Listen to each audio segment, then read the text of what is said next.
예수님이 모세오경 가운데 한 부분을 읽은 것이 아니라 모세오경과 짝을 이루는 이사야서 61장 1절 2절 말씀을 읽었다라고 우리한테 소개를 해줘요. 그게 마태복음 4장 18절 19절이에요.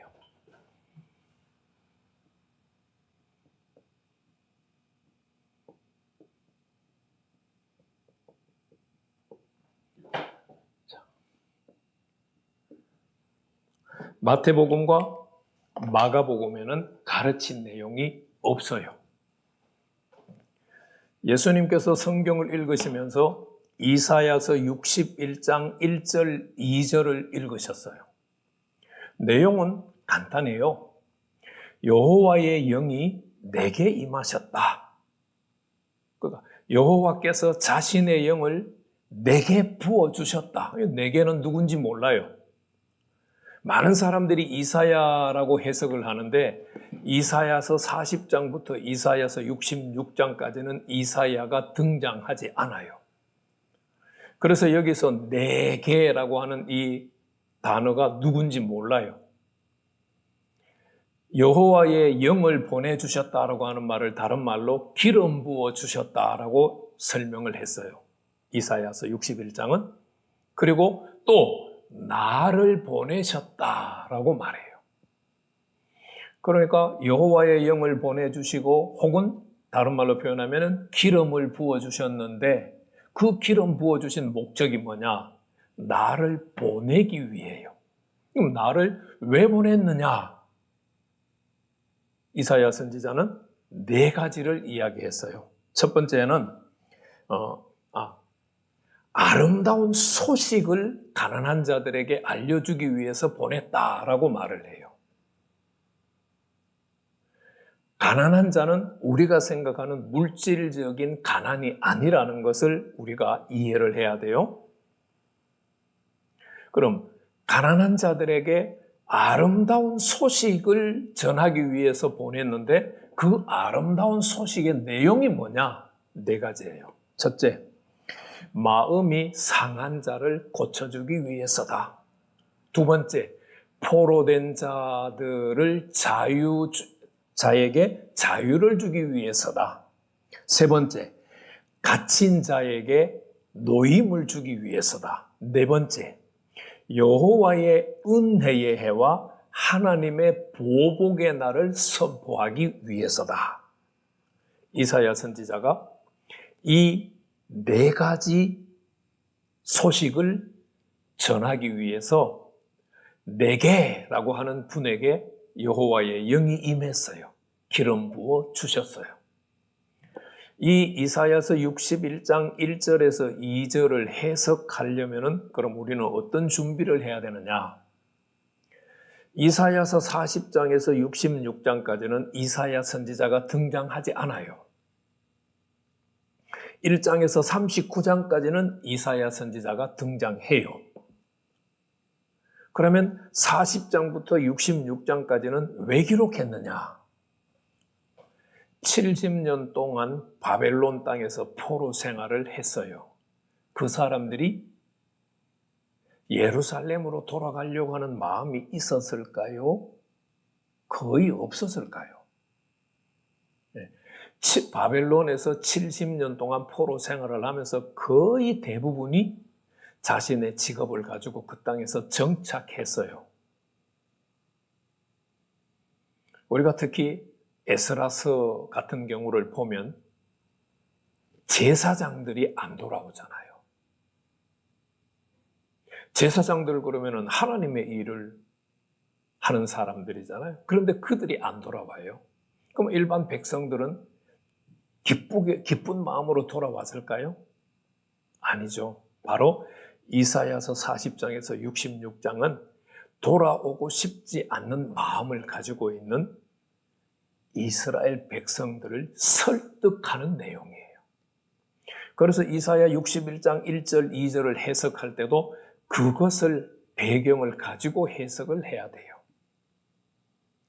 예수님이 이사야서 61장 1절 2절 말씀을 우리는 지금까지 신학에서 인용을 했다 이렇게 표현을 하는데 저는 그 인용이라는 용어를 바꾸고 싶어요.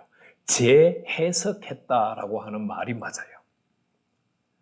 그래서 예수님은 주의 성령이 내게 임해서 그게 곧 기름 부어주신 거야. 그리고 나를 보내셔서 누구에게? 가난한 자들에게 복음을 전하라고 보내주셨어 라고 소개를 하는 거예요. 이사야서에서는 아름다운 소식인데 누가복음 4장 18절에서는 복음이에요. 복음. 주의 성령을 예수님에게 부어주신 목적이 뭐냐? 가난한 자들에게 복음을 전하라고 보내주셨어요. 우리는 복음 그러면은 예수님의 십자가 죽으심과 부활만 생각하잖아요. 근데 우리가 지난주에 생각할 때 마가복음에서 하나님의 복음의 내용이 뭐였어요? 하나님의 나라였죠. 네. 누가복음에서는 복음의 내용이 뭘까요? 네. 예수님께서 4가지를 이야기를 해요. 첫째, 포로된 자에게 자유를 주는 것이 복음이에요. 그러면 이 포로된 자는 국가적인 차원의 포로를 말할까요? 그건 아니죠. 예수님 시대에 포로된 자들이 없어요. 물론 이스라엘이라는 나라가 바벨론에 망했어요. 그 다음에 페르시아의 지배를 받았어요. 그 다음에 헬라 제국의 지배를 받았어요. 지금 로마 제국의 지배를 받고 있어요. 지배를 받고 있기는 하지만 로마 정부로부터 자유를 얻는 것, 그게 지금 포로된 자에게 자유를 준다는 의미가 아니에요. 포로된 자라고 하는 이 의미는 예수의 이름 속에 있다고 저는 해석하고 싶어요. 예수라고 하는 뜻이 뭐죠? 자기 백성을 그들의 죄에서 구원할 자다. 그래서 여기서 포로된 자에게 자유를 하는 말은 죄의 노예 생활에서부터 벗어나게 하는 것을 말해요. 이 말씀은 요한복음 8장에 가면은 자세하게 다뤄주고 있어요. 두 번째 복음의 내용이 뭐냐?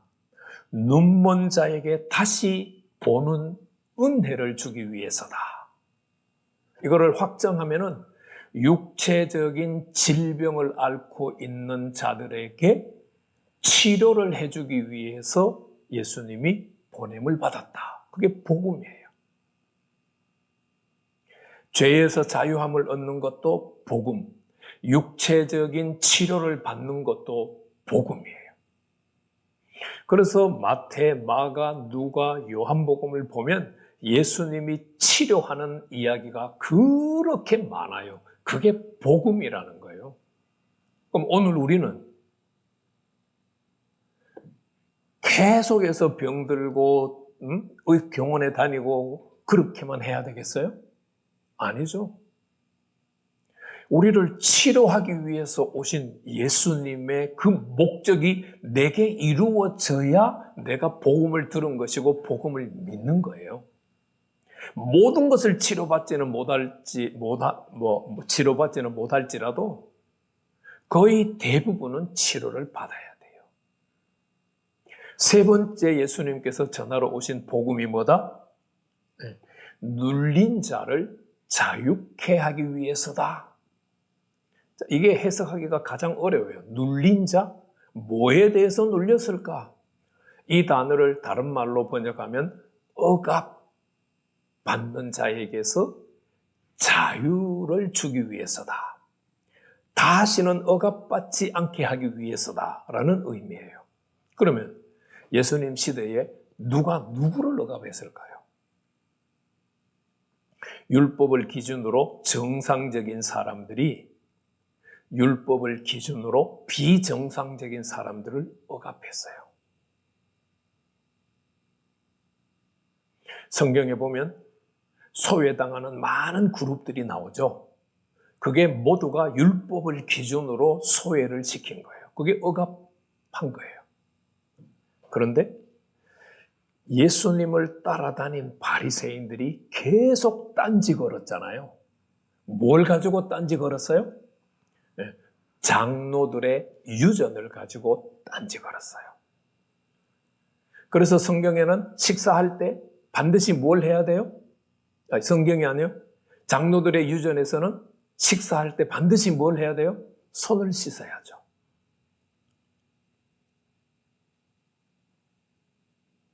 그 손 씻는 문제, 장로들의 유전을 가지고 종교 지도자들이 백성들을 억압하는 거예요. 예수님께서 그 유대교의 율법 해석으로 인해서 억압받는 백성들에게 자유를 주기 위해서 오셨다. 그게 복음이에요. 그래서 그냥 간단하게 말씀드리면은 유대교에서 해석하는 율법을 해석하는 유대교 해석은 백성들을 억압하는 거예요. 예수님이 율법을 완성하러 오셨다고 했잖아요. 그것은 다른 말로 표현하면 예수님이 해석하는 율법을 받아들이면 억압에서부터 자유해진다는 것을 우리한테 소개해줘요. 그게 바로 복음이에요. 네 번째 복음의 내용은 뭐냐? 주의 은혜의 해를 선포하기 위해서 오셨어요. 이 주의 은혜의 해는 구약의 관점에서 말하면 희년이라고 말할 수 있어요. 하나님께서 희년을 제정하신 목적이 뭐냐? 50년째 해가 되면 모든 것이 다시 정상적으로 회복이 돼야 돼요. 노예가 됐던 종은 자유의 신분으로 돌아오고 팔았던 토지와 땅들은 다시 되찾고 50년마다 정상적인 회복의 역사가 일어나는 것이 희년이에요. 바로 예수님이 주의 은혜의 해를 선포하러 오셨다고 하는 말은 그런 의미를 담고 있어요. 그리고 신학으로 말한다면 주의 은혜의 해는 예수님의 재림을 이야기하는 것이 아니라 하나님의 나라를 이야기한다고 해석하는 것이 좋아요.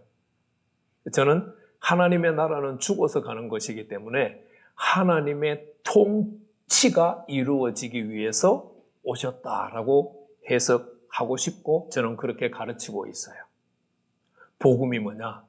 하나님의 통치를 받는 것이 복음이에요.